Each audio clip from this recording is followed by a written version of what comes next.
presenting by Asapura Mataji Film Studio, writer Inder Singh Ji Rajput। अरे चालू बनी सा चाला आपा सूर्या ट्रेवल्स चाला बनी सूर्या ट्रेवल्स बस आ तो प्यारे घरे लागे जी। चालू बनी सा चाला थोने पेली सीट बिठावा बनी होटल पर रुकण री सुविधा खाणो तो खिलावो जी।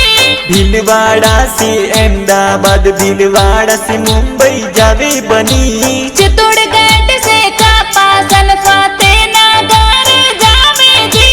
मावेली उदयपुर मुंबई घाटकोपर पनवेल जावे बनी न्यू ब्रांड सूर्या ट्रेवल्स प्यारे घरे लागे जी।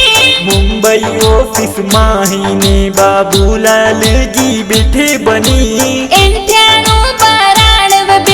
9892206682 नंबर जी।